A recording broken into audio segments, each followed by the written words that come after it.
Hello everyone, मैं रुपेश कुमार मिश्रा अपने YouTube channel पर आप सभी का स्वागत करता हूं। देखिए, आज के इस वीडियो में हम लोग बात करने वाले हैं 13 जुलाई 2024। आज जो आप लोग का सेकंड शिफ्ट में आरबी हिंदी 100 मार्क का एग्ज़ाम हुआ है, उसका यहां पर मैं ऑब्जेक्टिव का आंसर की डिस्कस करने वाला हूं। और ये है आर्ट्स वालों का group D to F, D से लेके F में जितने भी स्टूडेंट्स आते हैं DEF में, उसका यहाँ पर ये आंसर की है। तो सभी लोग ध्यान देंगे जितने भी सेकंड शिफ्ट में एग्ज़ाम दिए हैं। आरबी हिंदी 100 मार्क का स्टार्ट करते हैं हम लोग। लेकिन उससे पहले चैनल पे जो लोग नए हैं सब्सक्राइब कर बेल आइकन को प्रेस कर लीजिए। हर एक अपडेट समय समय पे मिलेगा। टेलीग्राम चैनल का लिंक डिस्क्रिप्शन बॉक्स में, उसको ज्वाइन कर सकते हैं। यूनिवर्सिटी का अपडेट, नोट्स मटेरियल का PDF सब कुछ वहाँ पे आपको मिल जाएगा, लिंक डिस्क्रिप्शन बॉक्स में। गुनाकर मूल्य का जन्म कब हुआ था? पहले का राइट ऑप्शन जो है ए हो जाएगा 1935 ईस्वी में। ठीक है जी। गुनाकर मूल्य का जन्म स्थान क्या है? तो इसका ऑप्शन सी होगा 2 का, महाराष्ट्र। देखिए 2% का मिस्टेक हो सकता है इस क्वेश्चन पेपर में, मैं जो बताऊंगा मुझसे भी। तो जहां गलतियां हो जाए उसमें राइट ऑप्शन आप मुझे बता दीजिएगा, तो वहां पे मैं आपको करेक्शन कर दूंगा। हो सकता है मेरे से भी मिस्टेक, मैं ऐसा नहीं बोलूँगा कि मुझसे गलतियां नहीं हो सकता है, सीधा बात जो है मैंने आपको बोल दिया। तीसरे का राइट ऑप्शन ए होगा 28 फरवरी।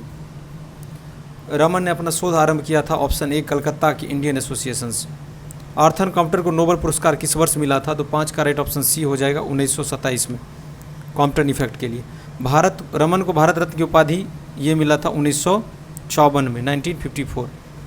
कलकत्ता के साइंस कॉलेज में रमन की नियुक्ति किस पद पर की गई? तो ऑप्शन बी हो जाएगा इसका, पालित प्रोफेसर। रमन का जन्म कब हुआ था? तो इनका जन्म हुआ था आपको 1888 में, तो ऑप्शन क्या हो जाएगा? सी। मुश्किल है आज रामन की राह पर चलना शीर्षक रचना किस विद्या की है? तो 9 का सी हो जाएगा, दैट इज निबंध। मुश्किल है रामन की राह पर चलना शीर्षक रचना के लेखक कौन है? तो ये है गुनाकर मूल्य साहब, तो ऑप्शन ए हो जाएगा। रामन रिसर्च इंस्टीट्यूट का मुख्यालय कहाँ पर स्थित है? तो ये है बेंगलुरु में, तो ऑप्शन बी। जल्दी जल्दी से मैं पढ़ के उसका राइट ऑप्शन यहाँ पे बता रहा हूँ। आपको बस क्वेश्चन का आंसर मिलाना है, और मिलाने के बाद वीडियो के कमेंट बॉक्स में आके सभी से मेरा निवेदन है कि बताएंगे कि आपका 100 में कितना मार्क स्कोर हो रहा है पेपर मिलाने के बाद। 70, 80, 75, 90 जो भी स्कोर हो, बाई 100 लिखोगे आप। जैसे किसी का 90/100 है तो 90/100 लिख के हार्ट लाइक के साथ कमेंट करेंगे। रामन रिसर्च इंस्टीट्यूट की स्थापना कब की गई थी?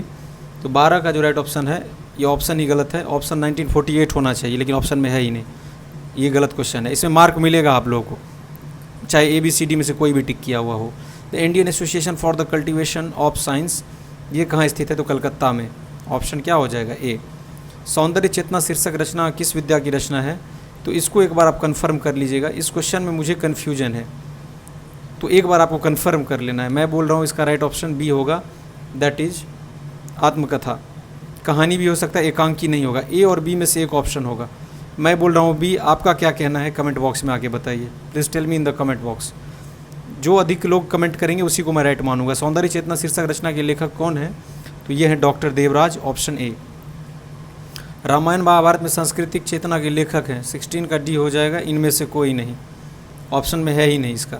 समाज और धर्म के लेखक कौन है? तो डॉक्टर संपूर्णानंद। करमवीर गांधी के लेखक कौन है? तो 18 का राइट ऑप्शन जो है वो बी हो जाएगा, डॉक्टर संपूर्णानंद। समाज और धर्म शीर्षक रचना का मुख्य विषय क्या है? तो यह है ए, समाजवाद। डॉक्टर संपूर्णानंद की मृत्यु कब हुई? 20 का जो राइट ऑप्शन है वो ए हो जाएगा, दैट इज 1969। डॉक्टर संपूर्णानंद का जन्म स्थान कहाँ पे है? तो वाराणसी में, बी। नैनीताल में वैद्यशाला स्थापित करने का श्रेय किसे है? तो ये श्रेय जाता है आपका डॉक्टर देवराज को, ए ऑप्शन। समाजवाद पुस्तक के लेखक कौन है? ऑब्वियस ही बात है, समाज और धर्म से रिलेट करके, ऑप्शन ए, डॉक्टर संपूर्णानंद। अंतर्राष्ट्रीय विधान पुस्तक के लेखक कौन है? तो 24 का राइट ऑप्शन सी हो जाएगा, गुनाकर मूल्य साहब।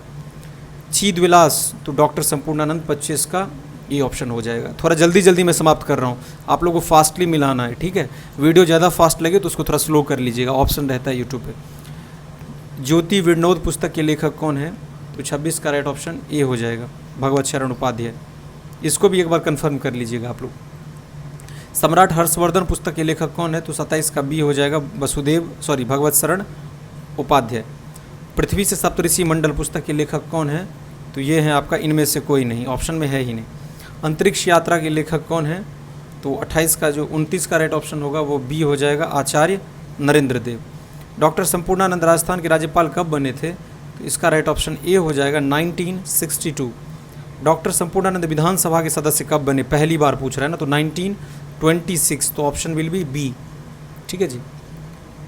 32 का देखो, डॉक्टर संपूर्णानंद का प्रिय विषय क्या था, तो ए योग और दर्शन। हर्षचरित एक सांस्कृतिक अध्ययन पुस्तक कहाँ से प्रकाशित है, तो राजकमल प्रकाशन, ऑप्शन ए। हर्षवर्धन का समय क्या है, तो ए ऑप्शन हो जाएगा 606 से 648। हर्षचरित के लेखक कौन है, तो बाणभट्ट, ए ऑप्शन। कादंबरी के लेखक कौन है, तो option C Banabhatta. Doctor Vasudev Sharan Agrawal का जन्म कब हुआ था, बहुत बढ़िया क्वेश्चन है ये, ए हो जाएगा 1904 ईस्वी। महाकवि बाणभट्ट की सृष्टि और दृष्टि के लेखक कौन है, तो ये सी हो जाएगा वसुदेव शरण अग्रवाल। विमेन इन ऋग्वेद, ये फर्स्ट सिटिंग में भी पूछा गया था आपको, B option. India in Kalidasa का प्रकाशन वर्ष क्या है, तो ऑप्शन इसका देख लीजिएगा, राइट हो जाएगा आपका B, that is 1946। The ancient world के लेखक कौन है, तो ये हो जाएगा सी डॉक्टर संपूर्णानंद। नूरजहाँ के लेखक, तो 42 का डी हो जाएगा, इनमें से कोई नहीं। मैं इनमें से कोई नहीं भी सही हो सकता है, ये नहीं है कि ABC ही सही होगा।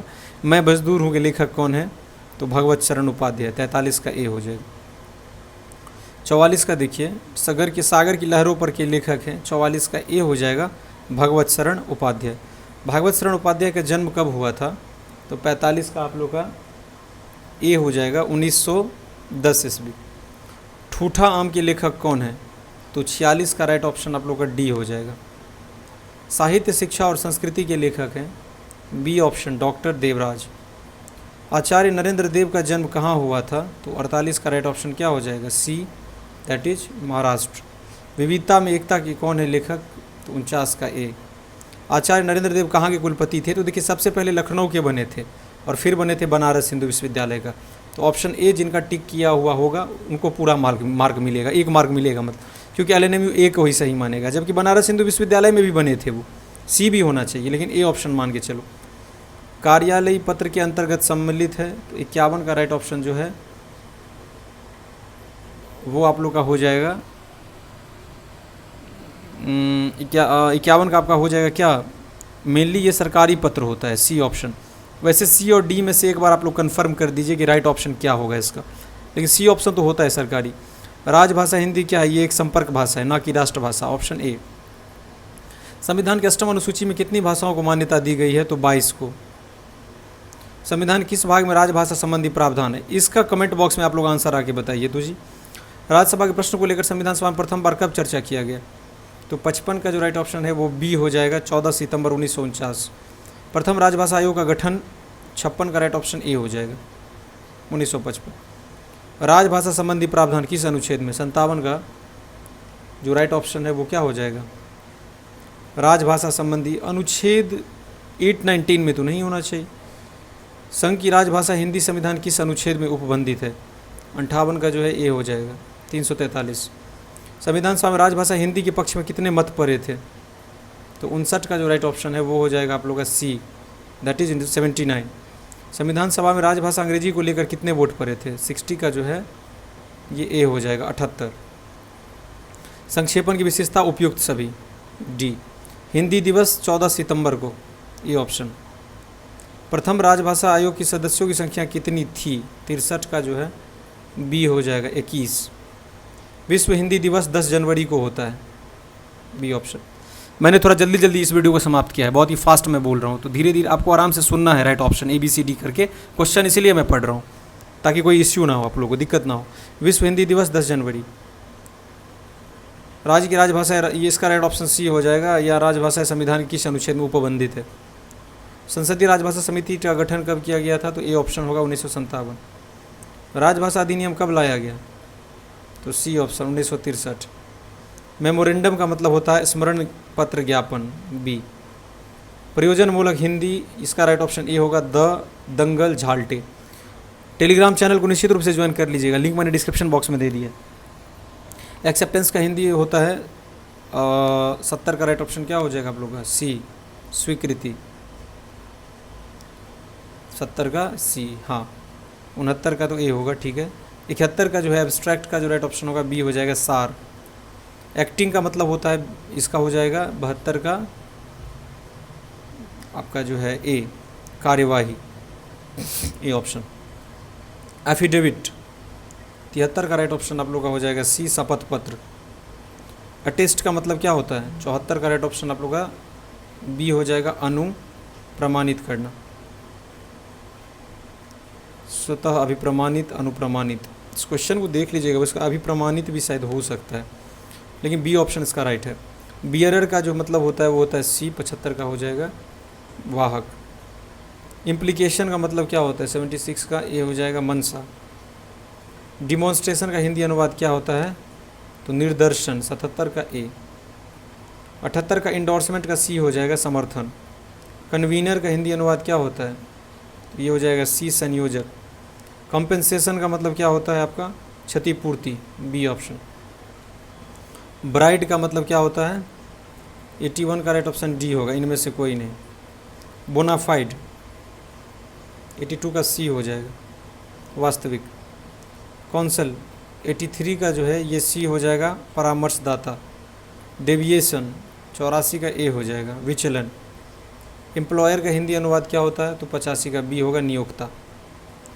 ड्राफ्ट का हिंदी अनुवाद क्या होता है? सी हो जाएगा, मसौदा भी होता है, प्रारूप भी होता है।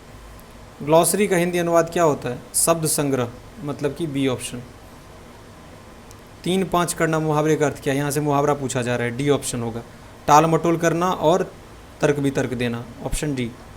नमक मिर्च लगाकर, मतलब कि ए ऑप्शन, नवासी का बढ़ा चढ़ाकर बयान करना। दिल भर आना मतलब शोकाकुल होना, 90 का क्या हो जाएगा? B option.